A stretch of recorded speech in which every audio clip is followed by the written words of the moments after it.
اہتمام اس ریکویسٹ سے کروں گی کہ بہت دیر ہم نے یہ کوشش کی کہ ہم اپنے اپنے سائلوز میں مزاحمت کریں. ہم سب کو مل کر وکلا کو، بارز کو، مظلوم محکوم آوازوں کو مل کر آئین کی بحالی کی جدوجہد کرنی ہوگی. پاکستان کا مستقبل نہیں بن سکتا جب تک تمام ان آوازوں کو وہ رسپیکٹ، وہ ریکگنیشن اور ان کا مینڈیٹ نہیں دیا جائے. بہت شکریہ. ہمارے جو احتجاج ہو رہے ہیں یا دھرنے ہو رہے ہیں ان کو کوریج دے. تو میں اپنی یہی عدلیہ اور پارلیمان اور جو حکومتی ادارے ہیں یا میڈیا ہے ان سب کی تصوت سے یہ کہنا چاہتی ہوں کہ بلوچستان میں میری بہن ڈاکٹر مارنگ بلوچ اور ان کی ساتھیوں کے ساتھ بھی یہی کچھ ہوا. انہیں 22 مارچ کو اس وقت گرفتار کیا گیا جب وہ ایک پرامن دھرنے میں بیٹھے ہوئے تھے، اور وہ دھرنا ان کے سیاسی کارکنان کے لیے تھا جن کے گھروں میں چھاپے پڑ رہے تھے. تو اسی دھرنے پروٹیسٹ میں پولیس اہلکار آ کر فائرنگ کرتے ہیں اور 3 لوگوں کو شہید کرتے ہیں. تو ان لوگوں کی لاشوں کو لے کر میری بہن ڈاکٹر مارنگ اور BYC والے بیٹھے ہوتے ہیں اور رات کے 4 بجے چھاپا مار کر یا کریک ڈاؤن کر کے انہیں گرفتار کیا جاتا ہے اور 3 مہینے 15 دن 3 MPO کے قانون کے تحت غیر قانونی طریقے سے انہیں حراست میں رکھا جاتا ہے.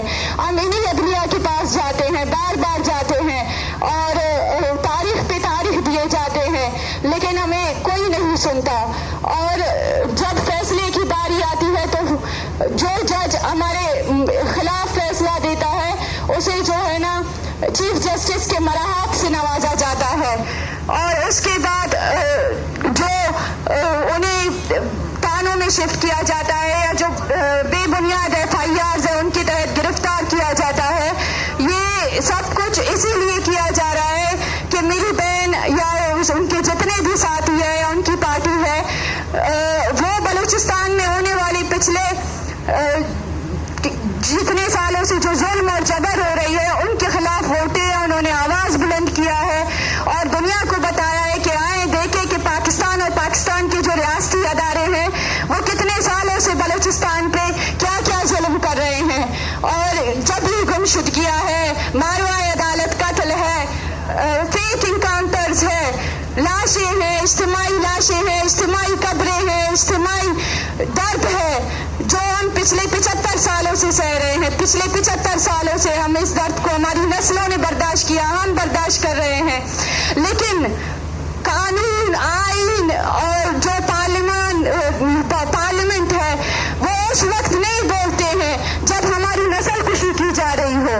وہ اس وقت حرکت میں آتے ہیں جب ان کے خلاف کوئی بولے، جب یہ کوئی اٹھ کر بولے کہ آپ کا عدلیہ کہاں ہے، آپ کا قانون کہاں ہے، آپ کا آئین کہاں ہے. تو یہ وہ اس وقت حرکت میں آتے ہیں جب ان کو جھنجھوڑنے کے لیے کوئی آواز بلند کرے. اور میں یہی کہنا چاہتی ہوں کہ ہم پچھلے 17 دنوں سے اسلام آباد میں اس وجہ سے بیٹھے ہیں کہ بلوچستان میں ہمیں سنا نہیں گیا. بلوچستان میں میڈیا بلیک آؤٹ ہے.